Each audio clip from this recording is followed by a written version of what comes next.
Hello dear students. तो अभी हम लोग पढ़ने जा रहे हैं सेकेंड ईयर बीएससी का एक एक्सपेरिमेंट जिसका नाम है op amp as a stable multivibrator. तो ओपैम्प मतलब होता है IC 741। तो IC मतलब इंटीग्रेटेड चिप या इंटीग्रेटेड सर्किट।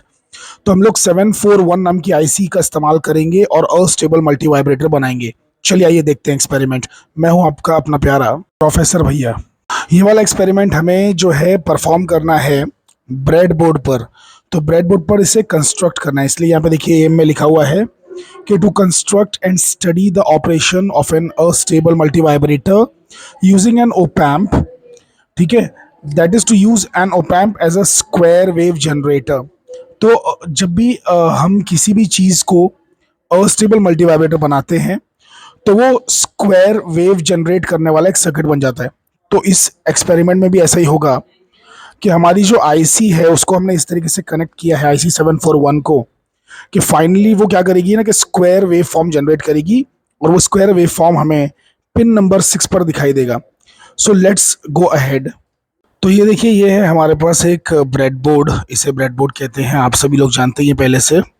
और यहाँ पर हमारे पास एक आईसी रखी हुई है, ये आईसी है 741। मैं अच्छे से दिखा देता हूँ आपको। ये देखिए, थोड़ा जूम करके दिखा रहा हूँ, आपको दिख रहा होगा नीचे देखो 741 लिखा हुआ है। तो इसी आईसी को हम लोग कहते हैं ऑप एम्प। ऑप एम्प का मतलब ऑपरेशनल एम्पलीफायर, IC 741। अब देखिए, ये 8 पिन की आईसी है और इसके 4 पिन इस तरफ हैं और 4 पिन यहाँ पर देखेंगे ध्यान से। ये देखिए, टोटल मिला के 8 पिन हो गए ना। तो 4 पिन उस तरफ हैं, 4 पिन इस तरफ हैं, तो 8 पिन की आईसी है ये। और इसके मैंने 8 पैर जो है ब्रेडबोर्ड के अंदर फंसा दिए। ब्रेडबोर्ड के अंदर जो क्लिप्स लगे होते हैं उसमें मैंने इस आईसी के चारों मतलब 8 पैर फंसा दिए, 4 इधर के 4 उधर के। ओके।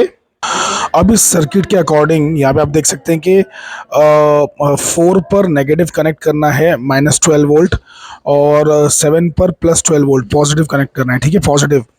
सो 7 पे आएगा +12 वोल्ट और 4 पे आएगा -12 वोल्ट। ठीक है, तो हमारे पास देखो डुअल पावर सप्लाई है जिसमें +12 वोल्ट और -12 वोल्ट दिया हुआ है।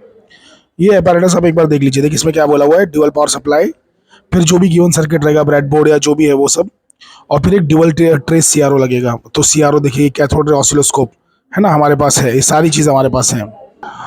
तो ये देखिए कि ये जो है 12 वोल्ट, ठीक है 12 वोल्ट रेड वाला, इसको देखिए मैंने कहाँ लगाया है, इसको मैंने लगा दिया है डायरेक्टली पिन नंबर, कौन से पिन में लगाया है, 7 में लगा हुआ है देखो। तो यहाँ पे देखो, ये देखिए यहाँ पे 4 आपको दिख रहे हैं पैर, है ना, 4 इस तरफ है और उधर जो है 5 6 7 दिख रहा है आपको। तो बेसिकली 7 जो है ना, मतलब 7वां पिन वहाँ पर है। ठीक है, तो 12 वोल्ट पे, 12 वोल्ट को जो है हमने 7 पे लगाया हुआ है, 12 वोल्ट को 7 पे लगाया +7 में। एंड ये जो ये वाला -12 वोल्ट है उसको 4 पे लगाया है। देखो ये ग्रीन वाला वायर देखो, ये जा रहा है ना, कहाँ पे लगाया हुआ है, 4 पे। देखो 4 पे लगाया हुआ है ना, चौथे पिन पे। अरे बाबा, यहाँ पे जो आईसी रखी हुई है इसको ध्यान से देखो, इसमें जो डिम्पल पड़ा हुआ है ना, ये आपको दिख रहा है डिम्पल लगा हुआ है ना, आईसी पे डिम्पल आ रहा है कि नहीं, देखिए ध्यान से। तो जो ये डिम्पल है, डिम्पल से हम लोग 1 2 3 4 काउंट करना स्टार्ट करते हैं। तो इधर का चौथे पिन पर हमने लगा दिया है ये वाला वायर, ये दिख रहा है ना, हरा हरा वायर जा रहा है, देखो कहाँ कहाँ जा रहा है, कहाँ कहाँ जा रहा है, देखो। तो बेसिकली ये जा रहा है इसमें -12 वोल्ट में, है ना। और वैसे ही ये +12 वोल्ट वाला देखो, लाल वाला वायर कहाँ कहाँ जा रहा है, ठीक है, ये जा रहा है 7 में। ये कनेक्शन गलत मत कर देना, ये कनेक्शन गलत करते ही ऐसा होगा कि बेसिकली आपकी आईसी जल जाएगी, और ये आईसी जल गई तो फिर बेसिकली एग्जामिनर आपके 10 मार्क्स काट देगा। ऐसा मत करना आप, ठीक है, आईसी को जलाना नहीं है आपको। तो आप 7 में लगाएंगे, मतलब सॉरी +12 वोल्ट 7 में लगाएंगे और -12 वोल्ट 4 में लगाएंगे कंपल्सरीली। ठीक है, ये जो बीच में आपको पिन दिखाई दे रहा है, ये ग्राउंड पिन है, 0 पोटेंशियल वाला है। तो इसको हम लोग ने ग्रीन वाले को देखिए किधर लगाया, मैं आपको दिखा देता हूँ ज़रा अच्छे से पकड़ के, थोड़ा ध्यान से देखिए। ये देखिए, ये दिख रहा है आपको, और किधर गया भाई, अच्छे से दिखाई दो। ये देखिए ध्यान से, ये हम लोग ने क्या किया है कि इसको लगाया हुआ है यहाँ पर नीचे। तो ये जो 0 वाला है ना, जहाँ भी आप लगा देंगे ना, वो पूरी लाइन जो रहती है ना, वो 0 पोटेंशियल की लाइन बन जाएगी, ग्राउंड लाइन बन जाएगी। ठीक है, आईसी आईसी जो है आईसी, उसमें लगने वाला जो भी कंपोनेंट जिसको ग्राउंड चाहिए होगा ना, फिर उसे वहीं लगाना पड़ेगा। जैसे फॉर एग्जांपल आईसी में हमने ये कैपेसिटर लगाया, इसे ग्राउंड चाहिए, तो ग्राउंड मतलब ये लाइन पूरी ग्राउंड है, ये लाइन पूरी ग्राउंड है। जहाँ पे देखो ये लगा हुआ है, जहाँ पे ये लगा हुआ है, कभी भी याद रखिएगा ना, ब्रेडबोर्ड के अंदर कोई ग्राउंड नहीं होता है, ब्रेडबोर्ड के अंदर ग्राउंड बनाना पड़ता है। तो हम लोग यहाँ से लेते हैं बेसिकली पिन, और उसे लगा देते हैं कहीं। तो मान लो हमने यहाँ लगा दिया, तो ये पूरी लाइन यहाँ से लेके अप टू ईयर, यहाँ तक ये लास्ट, ये पूरी ग्राउंड बन गई है। ये वाला ग्राउंड नहीं है बाय द वे, ये वाली लाइन ग्राउंड नहीं है, मतलब 5 ही रहता है, 5 कनेक्टेड रहता है। तो यहाँ पे पिन घुसाते ही ये 5 ग्राउंड हो गए, फिर ये 5 अलग है। अगर इन 5 को भी आपको ग्राउंड करना है तो आपको यहाँ से लेके यहाँ एक वायर जंपर बनाना पड़ेगा, जोड़ना पड़ेगा, ठीक है। चलिए एनीवे, तो बेसिकली जो है मतलब आपको ये समझ में आ गया ना कि हमने इससे ग्राउंड बनाया है, यहाँ पर इस लाइन में ग्राउंड बनाया है, ये ग्राउंड बना दिया। अब उसके बाद मैंने ये 2 चीज़ें मैंने क्या लगाई हैं, तो ये एक रेजिस्टेंस है, इस पर आप देख सकते हैं कि ब्राउन, ब्लैक और ऑरेंज दिख रहा है। ये है 10 किलो ओम्स। ब्राउन का होता है 1, ब्लैक का होता है 0 और ऑरेंज का होता है 10⁻3। तो ये हो गया आपका 10 × 10⁻3 यानी कि 10,000 ओम्स, यानी कि 10 किलो ओम्स। तो 10 किलो ओम्स का एक लगा देना है R2 फिक्स हमेशा के लिए 3 से ग्राउंड में। तो देखो तीसरे पिन पे लगाया हुआ है, दिख रहा है तीसरा पिन, तो तीसरा पिन में रेजिस्टेंस लगाया हुआ है, तीसरे पिन में रेजिस्टेंस लगाया और फिर ग्राउंड में लगाया हुआ है। और वैसे ही जो दूसरा वाला पिन है, दूसरा वाला पिन वहाँ से आपको है ना 0.1 का कैपेसिटर, ध्यान से देखिए 0.1 माइक्रोफैरड, 0.1 माइक्रोफैरड वाला कैपेसिटर आपको जो है ग्राउंड में लगाना है। मतलब कहाँ से, पिन नंबर 2 से ग्राउंड में, पिन नंबर 2 से ग्राउंड में। ये भी फिक्स रहेगा पूरे एक्सपेरिमेंट में। देखिए आपको यहाँ पे दिखा देता हूँ मैं, ये देखिए ध्यान से देखिए, ये जो 2 वैल्यूज़ है फिक्स रहेंगी, R2 10 किलो ओम और कैपेसिटर 0.1 माइक्रोफैरड, ये फिक्स रहेगा। देखिए ज़रा ध्यान से देख लीजिए, यहाँ पे ध्यान से देख लीजिए। 2 से कैपेसिटर निकला और ग्राउंड में चला गया, और वैसे ही 3 से R2 निकला और ग्राउंड में चला गया, है ना। तो ये 10 किलो ओम और ये 0.1 माइक्रोफैरड, ये जो 2 चीज़ें हैं ये फिक्स रहेंगी, ठीक है। और दोनों ही ग्राउंड में चली जाएंगी, उनका टर्मिनल, है ना। तो C वाला 2 में लगा है, R2 वाला 3 में लगा है, और फिर ये दोनों ग्राउंड में लगे हुए हैं। तो ये वाला पार्ट हमारा कंप्लीट हो गया। ये तो ऑलरेडी कंप्लीट हो गया था, मतलब 7 वाला 12 और 4 वाला -12, ये हो गया था। अब 2 से आपको एक और रेजिस्टेंस लेना है और 6 में लगाना है, 3 से लेना है, 6 में लगाना है। अब लेकिन वो कितना लगाना है, तो देखिए एक का नाम है R और एक का नाम है R1। मैं आपको दिखा देता हूँ कि उसके लिए ना हमें 3 कॉम्बिनेशन ट्राई करना है, वही हमारी रीडिंग्स होगी। तो पहला कॉम्बिनेशन तो एकदम सिंपल है, R में भी 10 लगाओ, R1 में भी 10 लगाओ। तो चलो लगा देते हैं, R में भी 10 और R1 में भी 10। तो 10 किलो ओम्स के हमने 2 से भी 6 में लगा दिया और 3 से भी 6 में। देखो ये वाला 2 से 6 में गया, देखो यहाँ पे 2 दिख रहा है पिन, और वहाँ पे वो छठा पिन है, देखो ना। अरे 4 तो इधर ही हो गया ना, 4। फिर यहाँ से काउंट करते हैं 5, फिर उधर आके 6, फिर 7, फिर 8, ऐसे काउंट करते हैं।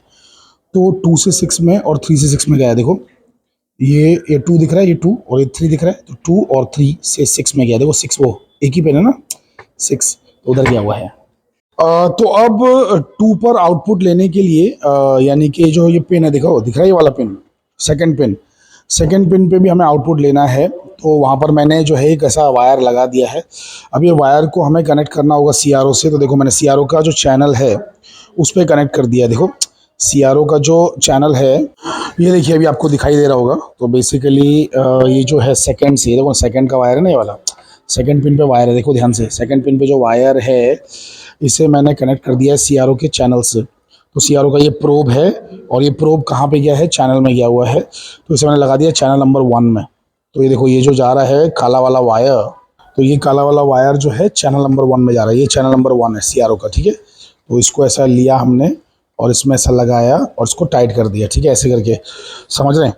तो ये हो गया आपका, मतलब सेकंड पिन पे आउटपुट की तैयारी हो गई। मतलब देखो इसका जो है ना, इसमें लाल और काला दोनों रहता है ना। देखो मैं आपको दिखाता हूँ, सो लाल और काला दोनों रहता है। किधर गया भाई, हाँ यहाँ पर, ठीक है। तो बेसिकली ये जो रेड और ब्लैक दोनों रहता है, तो रेड वाला तो आपने लगा दिया पिन नंबर 2 में, है ना, रेड वाला लगा दिया। ब्लैक वाला देखो किधर लगाओगे, तो इसका जो ब्लैक वाला, ये देखो ब्लैक वाला इसको लगाना होता है ग्राउंड में। तो हमने ग्राउंड में से कनेक्ट कर दिया। अरे निकल गया, यहाँ पे ये ग्राउंड बनाया ना हमने, तो यहाँ पे इसको कनेक्ट कर देंगे, यहाँ पे, है ना, ठीक है, यहाँ पे लगा देंगे इसको, ठीक है। तो लगा दिया, ठीक है। अब वैसे ही जो 6 वाला है, 6 वाला, तो 6 वाले पे से भी देखो एक वायर हमने निकाला है, देखो दिख रहा है, 6 वाले पे से एक वायर निकाला है आउटपुट देखने के लिए, स्क्वायर वेव देखने के लिए, ठीक है। तो वो जो स्क्वायर वेव देखने के लिए हमने निकाला है 6 पे से, उसको भी लगा दिया CRO के एक ये लाल वाले से, रेड वाले से ना, प्रोब से कनेक्ट कर दिया, प्रोब से। और उसका भी जो ब्लैक है उसे हमने ग्राउंड में कनेक्ट कर दिया, देखो ग्राउंड में कनेक्ट कर दिया। आई होप कि आपको पूरा समझ में आ रहा है, ठीक है, है ना, पूरा सेटअप, ओके। तो इस तरीके से ये है।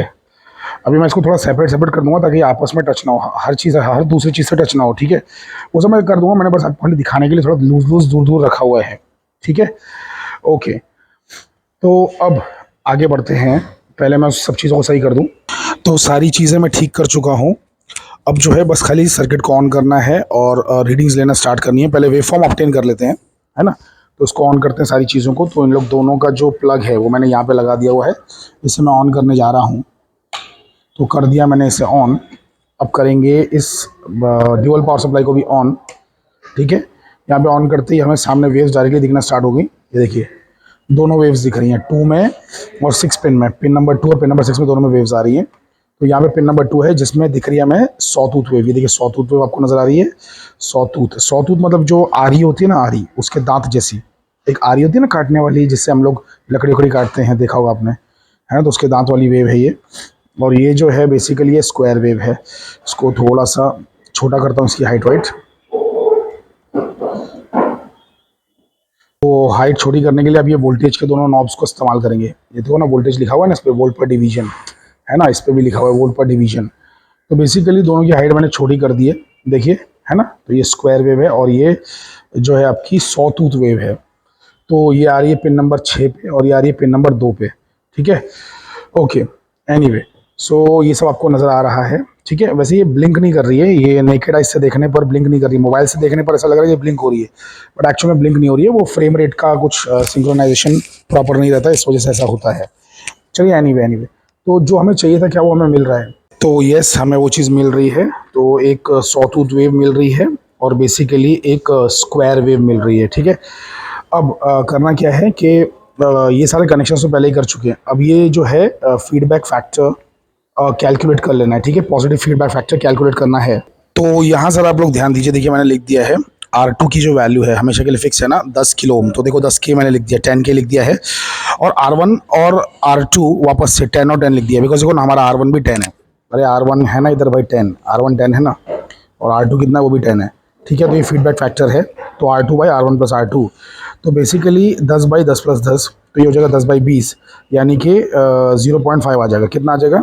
0.5। तो फीडबैक फैक्टर हमारा कितना है? 0.5 है, ठीक है। ये लिख दिया हम लोगों ने। अब हम लोग है ना इससे एक्सपेक्टेड टाइम निकालते हैं। एक्सपेक्टेड टाइम कितना होना चाहिए, फिर ऑब्जर्व टाइम हम मेजर करेंगे, ठीक है। टाइम पीरियड हम लोग मेजर करेंगे ऑब्जर्व वाला। तो इससे अब वैल्यूज डाल के मैं लिख देता हूँ यहाँ पे। तो ये रहा हमारा पहला कैलकुलेशन। देखिए मैंने ऊपर आपको दिखाया है क्या है, ध्यान से देखिएगा। और ध्यान से देखिए, ये देखिए 2 है और R की वैल्यू कितनी है? R कितना है हमारा? ये देखो R कितना है, किधर गया R? ये R कितना है? 10 है ना। तो 10 किलो ओम, तो 10 के लिख दिया है। इसका मतलब है 10 इंटू 10⁻3, ठीक है। उसके बाद में C की वैल्यू, कैपेसिटर की वैल्यू कितनी है? 0.1 माइक्रोफैरेड, देखो लिखा हुआ है। तो 0.1 माइक्रोफैरेड मतलब 10⁻⁻6 यहाँ पे लिखना होगा, ठीक है। 0.1 इंटू 10⁻⁻6।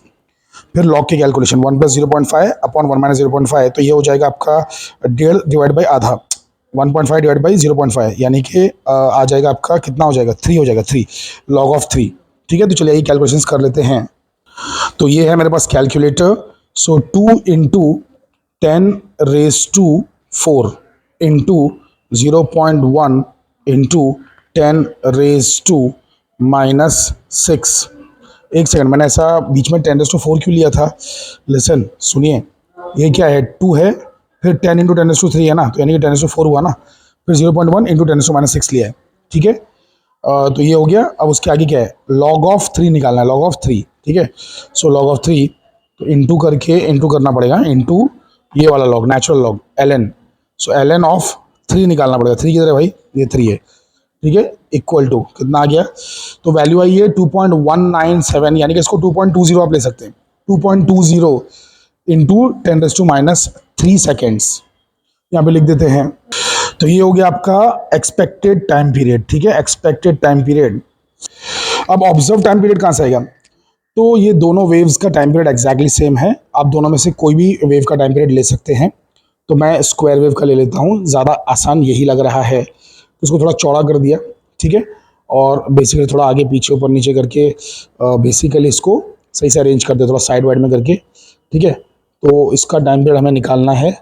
तो ध्यान से देखिएगा, देखिए, है ना, ये वाला हटा देता हूँ, सॉटूथ वाला हटा देता हूँ, खाली इसको देख रहा हूँ मैं इसको। तो अगर ध्यान से देखेंगे शुरू कहाँ से हुआ है, देखिए। तो ये एक बॉक्स हो गया। अरे अच्छे से दिख रहा है भाई आपको कि नहीं दिख रहा है? ये देखो, ये एक बॉक्स है, ये दूसरा बॉक्स है, ये तीसरा बॉक्स है, ये चौथा। 4 सेंटीमीटर पूरा कंप्लीट हो गया। उसके आगे भी अगर आप देखेंगे तो ये 4.4 के आसपास है, 4.4। ठीक है, 4.4 से थोड़ा ज़्यादा है, लेकिन 4.6 को इसने क्रॉस नहीं किया है, तो हमें 4.6 नहीं लेना है, 4.4 ही लेना है। ठीक है, तो ये हो गया पूरा 4 और ये 0.4, तो 4.4 हो गया। ठीक है, यहाँ से लेके यहाँ तक कितना हो गया, 4.4। समझे कि नहीं समझे? तो 4.4 तो ये तो खाली यहाँ पे आया सेंटीमीटर्स में, ग्राफ पेपर पे आया ना। अब यहाँ पर जो वैल्यू लिखी है वो कितनी है, ये देखो 0.5 मिली सेकेंड। तो 4.4 इंटू 0.5 मिली सेकेंड, तो ये आ जाएगा ऑब्जर्व वाला। आइए लिख लेते हैं। तो ये देखो 4.4 इंटू 0.5 मिली सेकेंड किया, तो 4.4 का आधा हो गया 2.2। 0.5 का मतलब क्या है, आधा है ना। तो 4.4 इंटू 0.5 किया तो हो गया 2.2, और मिली सेकेंड का मतलब होता है 10⁻3। तो एक्सपेक्टेड क्या था, 2.2। ऑब्जर्व कितना है, 2.2। तो बिल्कुल एग्जैक्ट आंसर आ गया। ठीक है, हाँ क्या ना। अब बेसिकली आगे क्या बोला, ऑब्जर्व फ्रीक्वेंसी। तो फ्रीक्वेंसी कैसे निकालेंगे, 1 अपॉन टाइम पीरियड कर देंगे तो फ्रीक्वेंसी आ जाएगा। तो 1 डिवाइड बाई 2.2 इंटू 10⁻3 कर देंगे। तो यहाँ पे है 1 divided by 2.2 into 10⁻3 bracket close. Frequency कितनी आ रही है, 454.5 है ना। तो इसको मैं लिख लेता हूँ यहाँ पे 454.5 हर्ट्ज, किलो हर्ट्ज। एक सेकंड, किलो हर्ट्ज में लिखना है ना, तो 4.4 किलो हर्ट्ज हो जाएगा। कितना, oh I am sorry, 0.454 kilohertz. ठीक है, अरे 454 हर्ट्ज आ रही है ना, तो किलो हर्ट्ज में 0.454 हो जाएगा। चलिए, वो स्लिप ऑफ टंग हो जाता है कभी कभार, तो माफ़ कीजिएगा। अब इसका डायग्राम बनाना है, मतलब देखो इसमें क्या बोला गया है, draw the waveforms at pin number 6 and 2 for all the observation. तो मैं ऑल का तो नहीं करूँगा, सिर्फ ये वाला जो भी दिख रहा है इसका बना देता हूँ, और अगले दो का खाली सिर्फ रीडिंग दिखा देता हूँ। ठीक है, इसका मैं डायग्राम बनाने जा रहा हूँ। तो फाइनली मैंने जो है ग्राफ ट्रेस कर लिया इस चीज़ का, ध्यान से देखिए यहाँ पे। तो यहाँ पे ग्राफ ट्रेस हो चुका है, तो जैसा ये होता है बिल्कुल आपको वैसे बनाना पड़ता है। ठीक है, तो इसको मैंने ऐसा मान लिया कि यहाँ पे वाई एक्सिस मेरी स्टार्ट हो रही है, मतलब यहाँ से मेरा ग्राफ स्टार्ट हो रहा है, ऐसा समझ लीजिए। मैंने यहाँ से ग्राफ स्टार्ट किया है, तो फिर ये ऐसा ऊपर बढ़ रहा है, 2.2 तक ऊपर जा रहा है, फिर नीचे गिर रहा है, यहाँ पे आ रहा है। ठीक है, तो यहाँ से 2 है और यहाँ से भी अप्रोक्सीमेटली 2.2 या 2.3 के आसपास है, मतलब अप्रोक्सीमेटली लगभग सेम रहेगा, बट एक्जैक्टली सेम नहीं रहेगा, जाहिर सी बात है। तो ये 2 है और ये 2.4 के आसपास है अप्रॉक्स। तो देखिए मैंने वैसे ही किया, ये देखिए ये 2.0 तक है, ये 2.0, और फिर जो फॉलिंग टाइम है वो बेसिकली 2.4 के आसपास है अप्रॉक्स, है ना। तो मैंने इस तरीके से बनाने की कोशिश की है, और ऊंचाई में 2.2 के आसपास है। ठीक है, अच्छा अब इसका स्केल कैसे लिखना है, तो इसका स्केल जो इसकी हाइट है वो लिखना है। ठीक है, तो इसकी हाइट क्या ली है हमने कि एक्स एक्सिस पे 1 सेंटीमीटर 0.5 मिली सेकेंड है। कैसे पता चला, ये देखो एक्स एक्सिस ये है, ये अपना एक्स एक्सिस रहता है और ये वाई एक्सिस रहता है। ठीक है, तो एक्स एक्सिस देखो ना, यहाँ पे बना हुआ भी एरो बना हुआ है एक्स एक्सिस, और ये देखो वाई एक्सिस दिख रहा है, वाई एक्सिस। तो एक्स एक्सिस पे है 0.5 मिली सेकेंड, तो 1 centimetre is 0.5 millisecond, 1 centimetre 0.5 millisecond. और वाई एक्सिस पे आ जाओगे तो 1 सेंटीमीटर 5 वोल्ट के बराबर है। ये देखो वाई एक्सिस देखो, तो यहाँ पे दिख रहा है आपको, ये दिख रहा है ना। तो 5 वोल्ट, 5 वोल्ट के बराबर है, 1 सेंटीमीटर इज 5 वोल्ट। यहाँ पे 0.5 मिली सेकेंड, यहाँ पे 5 वोल्ट। ठीक है, तो 1 सेंटीमीटर इज 5 वोल्ट, समझ गए। तो इस तरीके से बस कंप्लीट हो गया, ये वाला ट्रेस हो गया। वैसे इसका नीचे वाला ट्रेस किया है, जैसे ये दिख रहा है थोड़ा सा, है ना। तो इसकी चौड़ाई यहाँ पे अप्रॉक्सीमेटली 2.2 के आसपास है, तो वही मैंने यहाँ पे बनाने की कोशिश की है। ठीक है, 2.2 तक चौड़ाई बनाने की कोशिश की है। आई होप आपको समझ में आया, इट्स नॉट दैट डिफिकल्ट। ठीक है, तो ये ग्राफ बन चुका है। अब बस बाकी दो आपको खाली मतलब दिखा देता हूँ, कैपेसिटर और रेजिस्टर चेंज करके आपको ये चीज़ वैल्यूज़ दिखा देता हूँ, बस दैट्स इट। बाकी ये ग्राफ्स बाकी के 4 आप बनाएंगे। ठीक है, और इसमें हमारा फिर रिजल्ट आ जाएगा, the circuit has been used and studied as stable multivibrator, that's it. अगली रीडिंग के लिए सब कुछ वैसे के वैसे ही रहेगा, है ना, हर चीज़ वैसी की वैसी रहेगी, सिर्फ ये आर जो है ये 22 हो जाएगा। कितना हो जाएगा, 22। ठीक है, तो ये 22 हो जाएगा। तो मैं एक काम करता हूँ कि आर को हटा के 22 कर देता हूँ, है ना। तो आर में से मैंने 10 किलो ओम निकाल लिया है, मैं निकाल चुका हूँ। ठीक है, ऑलरेडी ये देखो 10 किलो ओम बाहर निकाल दिया, और उसकी जगह पर मैंने लगा दिया है आर की जगह पर 22 किलो ओम। 22 कैसा रहेगा, red red orange, red red orange is 22। So red होता है 2 होता है ना, तो 22 किलो ओम मैंने लगा दिया है। तो बेसिकली जो 2 से 6 वाला कनेक्शन है, अरे देखिए अकल के पुत्र ध्यान से देखो, यहाँ पे देखो क्या है, आर कौन सा है इसमें से आर कौन सा, ये आर है। तो 2 से 6 वाला जो कनेक्शन है, 2 से 6 वाला कनेक्शन, ये कनेक्शन में आपको 22 ओम डाल देना है, 22 किलो ओम। तो 22 किलो ओम मैं डाल चुका हूँ। अब देखते हैं कैसी वेव आती है इसकी। ठीक है, तो ऑन कर दूँ, ऑन कर दिया, ये देखिए आ गई वेव, आ गई, है कि नहीं। तो अब इसकी चौड़ाई हम लोग चेक कर लेते हैं कितनी है, टाइम पीरियड निकाल लेते हैं जल्दी फटाफट। तो 1 2 3 4 5 5 आ रहा है, कितना आ रहा है, 5 आ रहा है। 5 मल्टीप्लाइड बाई 1 मिली सेकेंड है ना, क्योंकि जब मैं इसको इस पर 0.5 पे रख रहा हूँ तो ज़्यादा बड़ा हो जा रहा है, तो 1 पे रखते हैं। तो 5 इंटू 1 मिली सेकेंड है ना, 5 इंटू 1 मिली सेकेंड, तो ये आपका हो जाएगा किधर गया भाई, हाँ ये ऑब्जर्व वाला हो जाएगा। 5 इंटू 1 मतलब 5 मिली सेकेंड, 5 इंटू 10⁻³ 5 इंटू 10⁻³ ये आना चाहिए हमको आंसर। ठीक है, ये वाला कैलकुलेट कर लेते हैं कि एक्सपेक्टेड कितना होना चाहिए था, एक्सपेक्टेड। तो 2 इंटू आर कितना है मेरा 22 किलो, 22 इंटू 10⁻³ 22 किलो हो गया। अरे देखो ना, 2 इंटू आर इंटू सी कितना है, सी कितना है मेरा 0.1 ही है, इंटू 10⁻⁻6 ये भी हो गया। फिर कितना हो गया 0.1 10⁻6 हो गया, into log of feedback factor same ही रहने वाला है, तो 3 फीडबैक फैक्टर 3 का है। ठीक है, इक्वल टू कितना आया, सो 4.83 इंटू 10⁻³ है ना, 4.83 इंटू 10⁻³ तो सेम ही आया है। ठीक है, लगभग ये 5 है, मुझे आया 5 और आना चाहिए था 4.83 विच इज़ परफेक्ट। ठीक है, ये देखो ना, फीडबैक फैक्टर जो है उसमें आर का इस्तेमाल ही नहीं है, हमने आर बदला है ना, बाकी R1 R2 तो बदला नहीं है, तो वो तो सेम ही है ना, तो फीडबैक फैक्टर चेंज नहीं हुआ है। एनीवे, तो बेसिकली ये मैं आ चुका, अब इसका खाली उल्टा कर देंगे तो फ्रीक्वेंसी भी आ जाएगा। तो 1 डिवाइड बाई 5 इंटू 10⁻³ किया तो बेसिकली मुझे 200 हर्ट्ज़ आ रहा है, यानी कि 0.200 किलो हर्ट्ज़। ठीक है, ऐसी करके थर्ड वाला आप कर लीजिए प्लीज़। ठीक है, तो आपको क्या करना है, आर को 10 करना है और R1 को 22 करना है और फिर ये चेक करना है। अब देखो फीडबैक फैक्टर बदल जाएगा। हाँ, फीडबैक फैक्टर क्यों बदलेगा, क्योंकि आपने R1 को 22 कर दिया है। तो फीडबैक फैक्टर जब आप निकालोगे तो कुछ अप्रॉक्सीमेटली कितना आएगा, देखो एक मिनट, देखो मैं बता देता हूँ। 10 डिवाइड बाई, वो के कैंसिल हो जाएगा। ठीक है, तो उसको छोड़ दीजिए, हो जाएगा आपका 22 + 10। ठीक है, 22 + 10 होगा ना, अरे हाँ, क्या नाकल के पुतलो, बदला है ना आपने, R1 को बदल दिया है, 22 कर दिया, 22 कर दिया, तो कितना आ जाएगा आपका 0.3125। तो ये भी मैं आपको लिख के दे रहा हूँ, बाकी करना आपको है सब कुछ अभी। ठीक है, चलिए एनीवे, तो आई होप कि आपको ये प्रैक्टिकल समझ में आया है, बहुत ही बचकाना था। तो एनीवे, सो आप लोग लाइक करें, कमेंट करें, शेयर करें। ठीक है, थैंक यू वेरी मच।